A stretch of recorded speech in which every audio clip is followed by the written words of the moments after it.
Halo, Assalamualaikum warahmatullahi wabarakatuh. Kembali lagi di channel tutorial akuntansi dan perpajakan. Pastinya masih bersama saya siswa, dan hari ini saya akan membuat tutorial cara menghitung BPHTB. Jadi BPHTB ini adalah eh, bea perolehan hak atas tanah dan bangunan. Jadi untuk BPHTB sendiri ini akan dikenakan kepada si pembeli. Sedangkan untuk penjualnya nanti dia akan membayar untuk PPh finalnya sebesar 2,5% ya, seperti itu. Baik, sebelum kita lanjut, saya mohon dukungan demi perkembangan channel ini untuk teman-teman sekalian. Subscribe, like, share, dan komentarnya, dan juga jangan lupa untuk nyalakan tombol notifikasi agar teman-teman sekalian mendapat pemberitahuan saat saya mengupload video baru. Baik, kita langsung saja.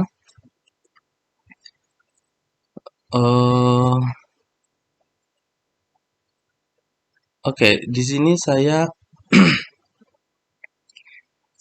memberikan contoh untuk kota Yogyakarta. Jadi biasanya di setiap eh, kabupaten atau kota, setiap daerah itu berbeda-beda ya. Dan khususnya untuk NP, NPO, PTKP, kabupaten atau kota. Nah, ini saya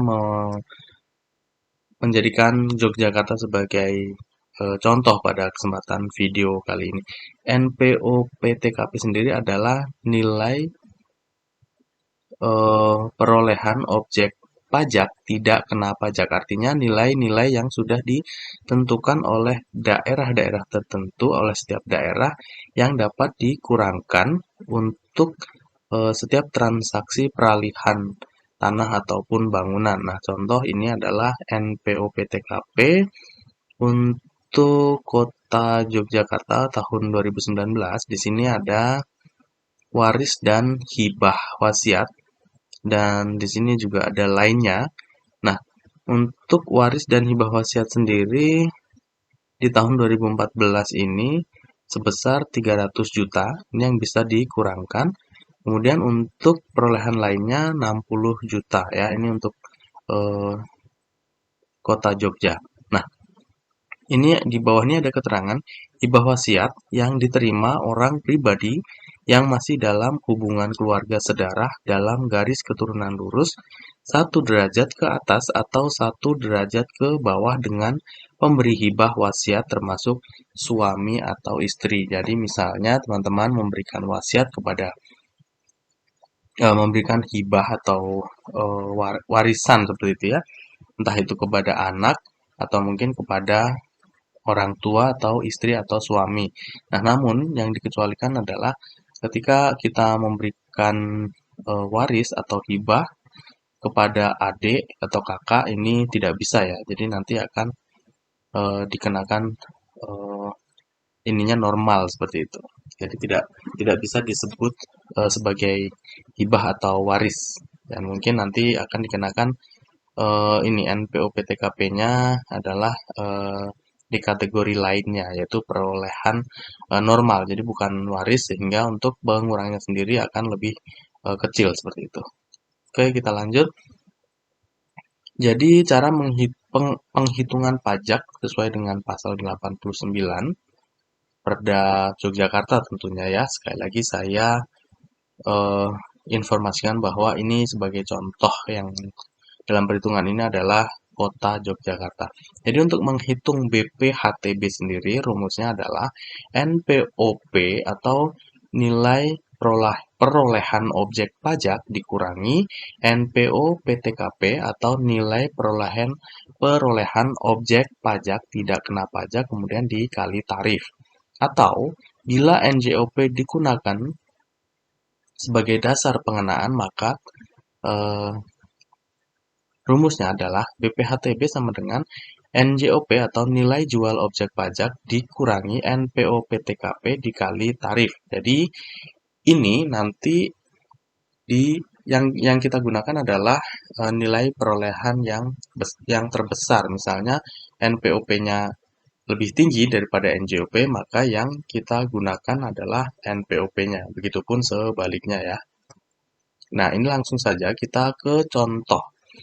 Pada tanggal 8 Juni 2014, Tuan Budi membeli tanah yang terletak di Kelurahan Magu Woharjo dari Nona Ani dengan nilai perolehan objek pajak atau NPOP Rp160 juta. Sedangkan nilai jual objek pajak yang digunakan sebagai dasar pengenaan PBB adalah Rp150 juta. Nilai perolehan objek pajak tidak kena pajak atau NPO-PTKP untuk perolehan hak karena jual beli untuk Kota Yogyakarta adalah Rp60 juta, maka besarnya BPHTB yang terutang adalah. Jadi sekali lagi BPHTB itu dikenakan kepada si pembeli ya. Ya, rumusnya NPOP atau nilai perolehan objek pajak sebesar Rp160 juta. Nah, NPOP-nya kebetulan lebih besar daripada nilai NJOP-nya, maka yang kita gunakan adalah NPOP-nya. Kemudian NPO-PTKP yang tidak dikenakan pajak adalah Rp60 juta. Ini untuk Kota Yogyakarta. Nah, selanjutnya ini kita kurangkan dari NPOP, maka NPOP kena pajaknya adalah sebesar Rp100 juta dan BPHTB terutang 5% dikali 100 juta, maka BPHTB yang harus dibayar oleh Tuan Budi adalah sebesar Rp5 juta. 5% dari mana? Kembali lagi, 5% ini adalah kebijakan setiap perda berbeda-beda. Nah, kebetulan di Kota Jogja sendiri tarifnya adalah 5%. Teman-teman, jika ingin menghitung maka harus dipastikan lagi daerah mana yang akan dihitung. Nah, untuk memastikannya teman-teman bisa cek di Google dengan cara ketik perda, nama kota, nanti dia akan muncul ya seperti itu. Sehingga untuk transaksi Tuan Budi ini untuk BPHTB-nya dia harus membayar sebesar Rp5 juta, seperti itu ya. Nah, ini untuk transaksi jual beli. Kemudian ini contoh perhitungan BPHTB waris. Jadi ini adalah warisan seperti itu ya. Pada tahun 2014, Tuan C mewariskan sebidang tanah dan bangunan kepada ahli warisnya yaitu Tuan CC. NJOP yang digunakan sebagai dasar pengenaan PBB adalah Rp400 juta. NPO-PTKP atau nilai perolehan objek pajak tidak kena pajak untuk perolehan objek pajak karena waris yang ditetapkan untuk kabupaten di mana objek pajak berada ditetapkan sebesar Rp300 juta.